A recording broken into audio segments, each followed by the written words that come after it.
দর্শক, কদিন আগেই জানিয়েছিলাম যে দুদক ঢাকা উত্তর সিটি কর্পোরেশনের প্রশাসকের বিরুদ্ধে তদন্ত শুরু করেছে এবং তাকে দুদকে তলব করেছে তার জবাবদিহি নেয়ার জন্য। সেই খবরটা আরও চাঞ্চল্যকর পরিস্থিতির দিকে গেছে। এবারে ঢাকা উত্তর সিটি কর্পোরেশনের প্রশাসক এজাজ সাহেবকে দেশ ত্যাগে নিষেধাজ্ঞা দেয়া হয়েছে, অর্থাৎ তিনি দেশের বাইরে যেতে পারবেন না। এই নাটকটা কেন করা হচ্ছে, এই সার্কাসটা কেন করা হচ্ছে? তাকে পদে রেখে তার দেশ ত্যাগে নিষেধাজ্ঞা জারি করার অর্থটা কি? তার বিরুদ্ধে দুর্নীতির অভিযোগ যখন দুদক প্রায় প্রমাণের মুখে, ঠিক তখনও তাকে এত গুরুত্বপূর্ণ একটা জায়গা থেকে কেন সরিয়ে দেয়া হচ্ছে না?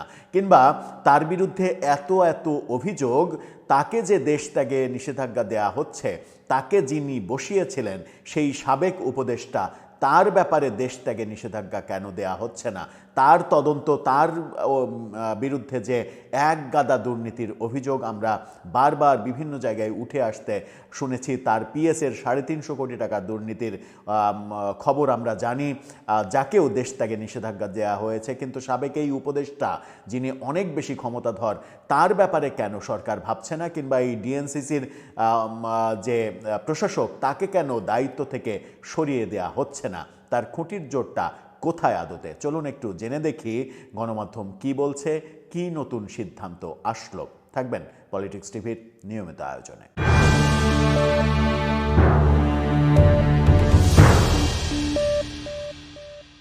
দর্শক, বলছিলাম ঢাকা উত্তর সিটি কর্পোরেশনের প্রশাসককে দেশ ত্যাগে নিষেধাজ্ঞা দেয়া হয়েছে। খবরটা নিশ্চিত করছে দৈনিক সমকাল। তাদের শিরোনামটা দেখে নিন। সেখানে বলছে ডিএনসিসির প্রশাসক এজাজের দেশ ত্যাগে নিষেধাজ্ঞা। বলা হচ্ছে যে দেশ থেকে নিষেধাজ্ঞা দিয়েছে দুদকের করা আবেদনের প্রেক্ষিতে আজ রোববার ঢাকা মহানগর দায়রা জজ ও সিনিয়র বিশেষ জজ আদালতের বিচারক সাব্বির ফয়েজ এই আদেশ দেন। দুদকের সহকারী পরিচালক তানজির আহমেদ বিষয়টি নিশ্চিত করেছেন। দুদকের সহকারী পরিচালক আশিকুর রহমান নিষেধাজ্ঞা চেয়ে আবেদন করেছিলেন।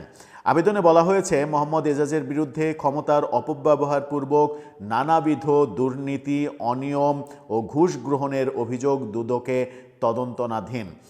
ডিএনসিসির অধীনস্থ মিরপুর গাবতলী পশুরহাট ইজারা, ই রিক্সা প্রকল্প, বোরাক টাওয়ার বা হোটেল শেরাটন দখলভার, বনানী কাঁচাবাজারে দোকান বরাদ্দ, খিলগাঁও তালতলা সুপারমার্কেটের পার্কিং স্থানে দোকান নির্মাণ ও বরাদ্দ, সিটি কর্পোরেশনের যান সার্ভিস, ফুটপাতে দোকান বরাদ্দ ও ডিএনসিসির স্বার্থ সংশ্লিষ্ট অন্য নানাবিধ বিষয়ে তার বিরুদ্ধে অভিযোগ রয়েছে। এত এত অভিযোগ তার বিরুদ্ধে, অথচ যে সরকার তাকে বসিয়েছে, যে সরকারের যে উপদেষ্টা তাকে বসিয়েছে এবং বসানোর সময়ই তাকে নিয়ে বিতর্ক তৈরি হয়েছে। এবং জুলকারনাইন শাহের, আল জাজিরার সাংবাদিক, তিনি বারবার বিভিন্ন নথিপত্র সামাজিক যোগাযোগ মাধ্যমে পেশ করে দাবি করছেন যে তিনি হিজবুত তাহরিরের সঙ্গে জড়িত। এত অভিযোগের সত্ত্বেও তাকে কেন দায়িত্ব থেকে সরিয়ে দেয়া হচ্ছে না? এটা খুবই ইন্টারেস্টিং একটা প্রশ্ন। গত 21 জানুয়ারি একটা নোটিশে মোহাম্মদ এজাজকে 29 জানুয়ারি দুদক কার্যালয়ে হাজির হওয়ার নির্দেশ দেওয়া হয়েছিল। তার বিরুদ্ধে বিভিন্ন অভিযোগের জবাব দেওয়ার জন্য তাকে ডাকা হয়েছিল, কিন্তু 29 জানুয়ারি তিনি দুদকে হাজির হননি। 2025 সালের 12 ফেব্রুয়ারি মোহাম্মদ এজাজকে ডিএনসিসির প্রশাসক নিয়োগ দেয় অন্তর্বর্তী সরকার। তিনি রিভার অ্যান্ড ডেল্টা রিসার্চ সেন্টারের চেয়ারম্যান। 2025 সালের 12 ফেব্রুয়ারি, অর্থাৎ এই ফেব্রুয়ারি আসছে, প্রায় 1 বছর হচ্ছে, 1 বছরের 10 দিন কম দায়িত্ব পালন করা। এবং তাকে দায়িত্বে নিয়ে এসেছিলেন সাবেক বিতর্কিত উপদেষ্টা আসিফ মাহমুদ সজীব ভুঁইয়া। দায়িত্বে যখন আনেন তখনই তারপর থেকেই বহু বিতর্ক উঠেছে, বহু অভিযোগ করা হয়েছে, কিন্তু কোনো অভিযোগই পাত্তা দেননি আসিফ মাহমুদ সজীব ভুঁইয়া। তার দায়িত্ব পালন শেষে যখন তিনি পদত্যাগ করলেন, পদত্যাগের পরে তার বিরুদ্ধে দুদক অ্যাকশানে নামলো। অ্যাকশানে নামার পরেও আমরা দেখছি বর্তমান সরকার এবং সরকারের এই মন্ত্রণালয়ের বর্তমান দায়িত্বে যিনি আছেন, তিনিও এই প্রশাসককে সরিয়ে দেওয়ার ব্যাপারে কোনো কিছু ভাবছেন না। যদি এরকম কিছু, ব্যাপারটা যদি এরকম হতো যে এই ভদ্রলোকের গায়ে কোনোভাবে স্বৈরাচারের দোসরের তকমা আছে, কিংবা কোনো একজন আওয়ামী লীগ নেতার সঙ্গে কোনো ছবি বের হয়েছে, কিংবা এরকম কিছু হয়েছে, তাহলে কি এতদিন তাকে দায়িত্বে রাখা হতো?